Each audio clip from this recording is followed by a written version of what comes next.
Bonjour, mon petit lecteur.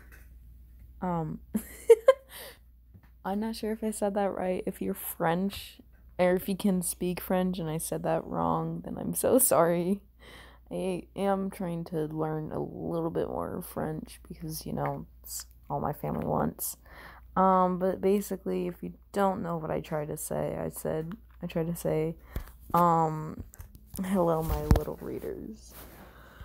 So basically today I figured because it's Halloween, at least for me here in America, which, I'm not proud of that, but yeah. I figured I would read some short scary stories. And I haven't read these beforehand, but I have found this one and it looks good. And I figured I'd read maybe four or five depending on the length of each one. And just be a Halloween special, and I figured you guys would enjoy it. So, if you aren't in the same time zone as America, I'm sorry if this is a day early or something. But yeah, I figured I'd do this because I haven't posted in a while, and last time I did post, let's see, I don't think I got an answer from you guys. Hold on. Oh my god.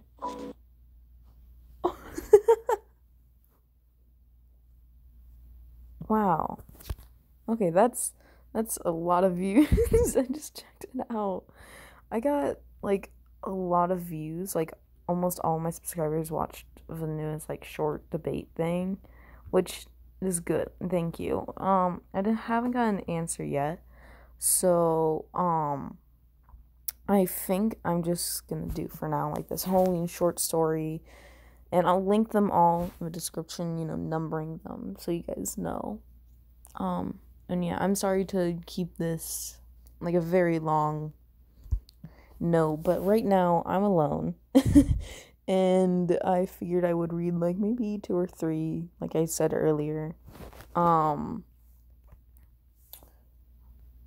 So yeah. Okay.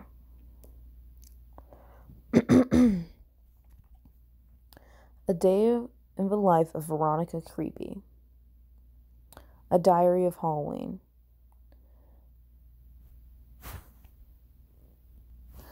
October 31st. Dear Diary, I'm a vampire, and I have a younger sister named Violetta. My mother named Vanessa, and my dad named Mad Dad. My life got pretty wonky when we moved into a haunted mansion. There are 3 ghosts, 100 bats, and many more interesting things. Since today is Halloween, Violetta and Mom will go trick-or-treating. Trick or candying, or whatever humans calling it. They especially like scaring people so much that Vanessa gets all of their candy, or most of it anyway. I'm too old to go trick or candying, so I get the awesome job of leading kids into our mansion. And if they get fruit, they get to pick 3 pieces of candy. After V and Mom go out, I whisper, "Ooh, a trick or candier." Selena. As I let her into the house, she asked, "Where am I?" Slimmer, my pet bat, swoops into the room as I say, "In my haunted mansion extravaganza." I decided not to trick her just this once, since last year she helped me scare my sister and her friends. I've been trying that for a long time. Then I noticed that Slimmer is annoying Selena. "Stop that," I say. "I should show you around now. You know what? First I'll tell you my mission for you. You have 30 seconds to find your way out of my house." "Why are you staring at me like that?" "Oh, 30 minutes. I will help you. And your time starts now." As we walk out of the room, we notice 3 people waiting outside the window, throwing soap balls. I rolled my eyes and chant, oh, Liana, oh, Bruce, oh, Clara. Why must you be destroying my beautiful mansion? I will banish you to Queen Julia's pink kingdom where she cuddles intruders." When they disappear, I lead Selena to my fake blood storing room.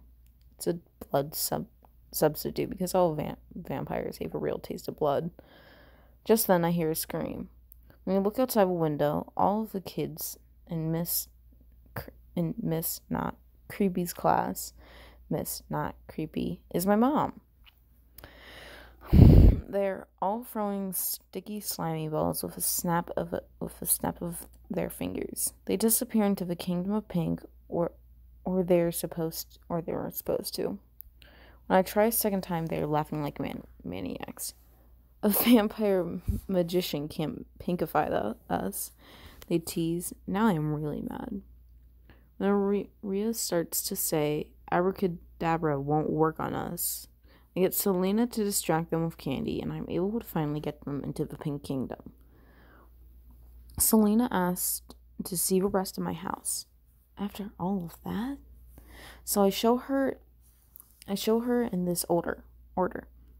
The kitchen, with our cook, the lounge where all the bats live, my bedroom, and then my torture chamber. I tell her that she has to find her way out now. It's pretty hard to get her to go because she has somehow glued herself to my monster massage station and turned it on. How she did this, I do not know. I'm telling the truth about that. Seriously. I either have to get my dad, which I totally refuse to do, to destroy my beautiful massage station, or turn off my massager. I climb in with her, which is pretty squishy with two people in it, and pull her out. I decide to pull her out. After she is out, she looks around and says, "Can you please return my friends from Queen Julia's King Pink?" When I finally do, Selena races out the doorway and yells, "Thank you for the candy," and runs away. As she fades out of sight, I think to myself, that was the best Halloween ever. Sincerely, Veronica.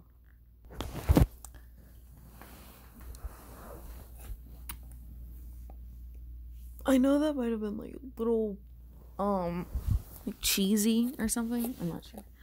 Like, you might have not really enjoyed it as much, but to be fair, I haven't read these beforehand, and I'm just picking ones that are really short. So yeah, let's go with the next one. It is believed that wait, hold on, fuck.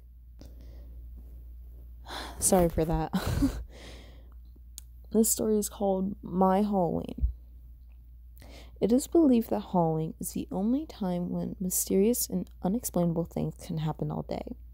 I'm here to tell everyone who thinks that they are wrong.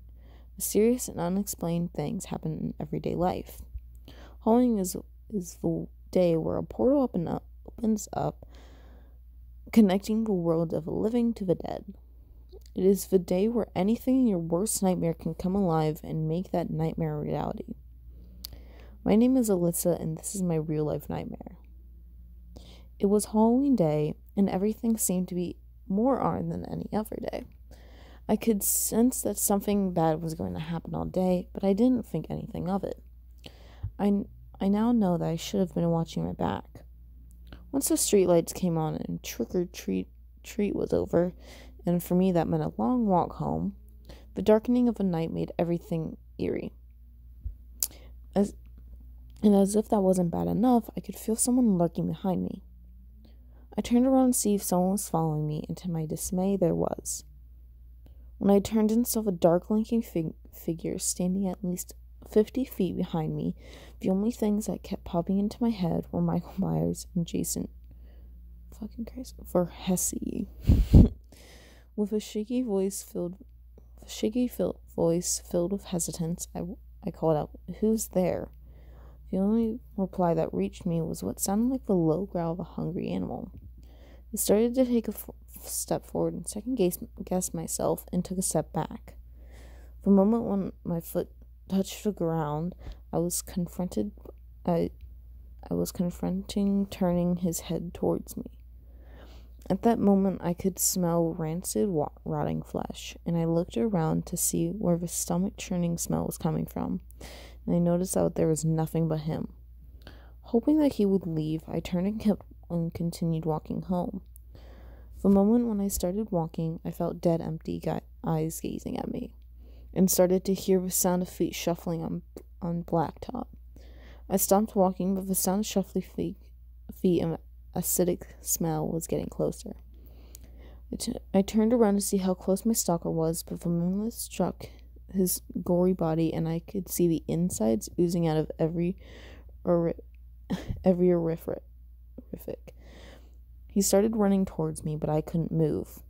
I stood there in shock, unable to move or scream, out of fright, as he had half ran, half limped over to me. When he grabbed me, I could feel his gritty, slimy flesh seeping onto my body. The sickening smell of rotting carcasses filled my nose and caused an acidic taste to fill my mouth. I couldn't see anything but the lifeless, lonely look in his eyes as he sunk his decaying teeth into my sweet, defenseless neck. Letting out an animal-like growl, I slowly collapsed onto the ground as he released my damaged body from his arms.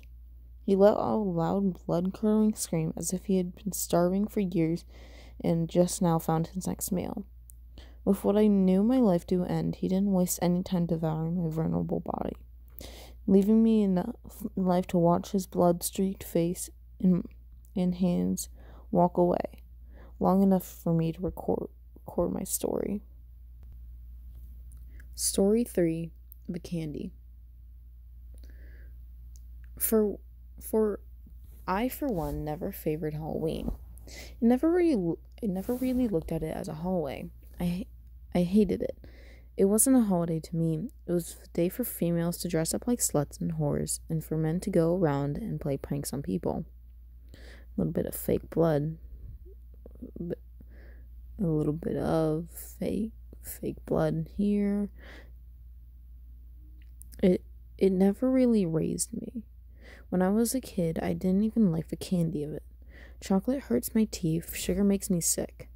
Imagine you could see me, a man above the age of 32. Every Halloween, he forgets to turn off his front porch light. Every Halloween, he forgets to buy candy. How mad would that make you? What makes Halloween bad for me happened when I was still a baby. My mom gave birth to me on Halloween. That should tell a story. It's Halloween. It's Halloween. They never didn't even remember my birthday. I get tired of it. On the day I turned 17, I took a knife and slit both of their throats. I smile away converts my mouth. Oh my god. A smile always converts my mouth, and when I remember the blood, the guts, the entrails. So every Halloween, I choose a very special child to take with me. They knock on the door. Trick or treat. Their parents standing on the sidewalk. Kid walks into my house. Parents stand there dumbstruck. They run up to the porch and pound on the door. Where's my kid? Where's my kid? Too late, sucker. I look up at the parents and say, "What kid? Don't you see my light was off?" And smiled, flashing my blood-covered teeth at the scared shitless parents. Whenever cops came, I played innocent. Where's the kid? What kid? They would never find the kid. The kid would be somewhere safe. The fake blood on my teeth would be rinsed off of them later. Cops would leave. I would then get into the fridge and get out ham. Walked up the stairs and tell the kid who was playing Call of Duty on my Xbox I didn't have enough candy, and I would ask if ham was good enough. Ham was always good enough. And I sent the kid on their way, then left the front door. They left the front door and would look around for their parent, who they would never find because their parents were in my basement freezer, chilling.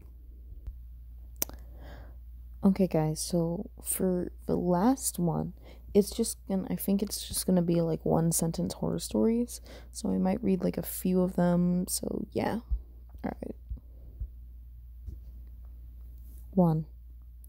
Last man on earth sat alone in the room. There was a knock on the door. 2. They say that smiling in the mirror makes you feel better. I just wish my reflection would join.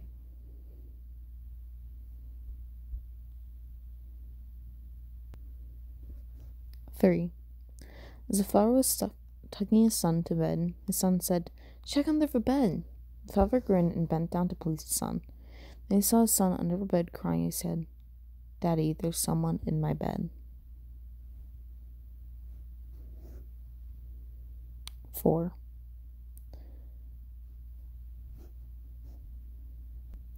I was sat alone at home one night. My mother and dad went out to dinner that night.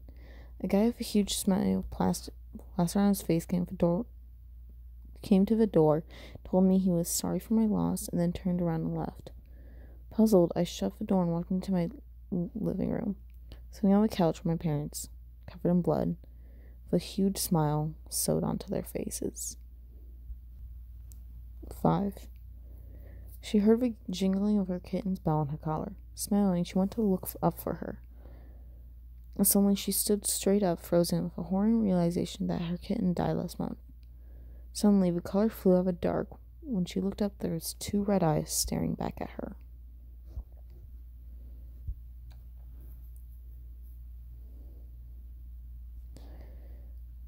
Chapter 8. A little boy sat in one of the woods, crying. He heard a twig snap behind him. 9. A security guard sat alone at night, staring, horrified of security cameras. Something would slowly open the doors, and the screen would black out. As he saw the last screen go black, he heard the door creak open. 10. A little girl sat alone in the dark, trembling and afraid.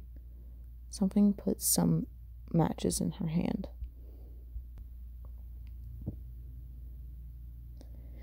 Hey guys, that's all I'm gonna read today. I know it's short, I'm sorry. But yeah. I hope you enjoyed this. I might do it every year, and I might even do it for like some other holidays. Just let me know what you guys would want, because I can do quite a few, whatever you want.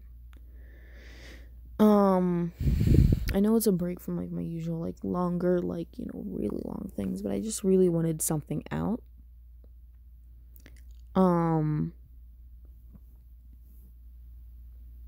Because I figured you guys would like it either way. I'm not sure. If you don't, then I'm sorry. If you have any other ideas for what I could do, don't feel free to leave them in the comments. Yeah. I don't know, it's up to you guys. So, yeah. I don't know.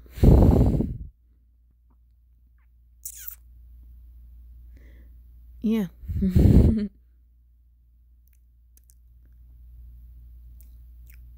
Well,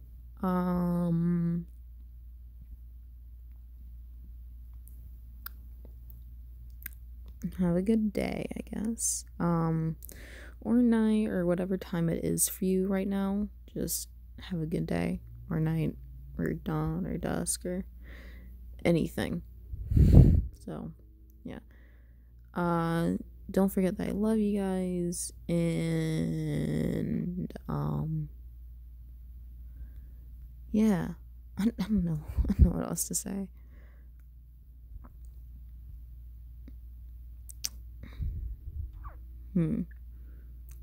Alright.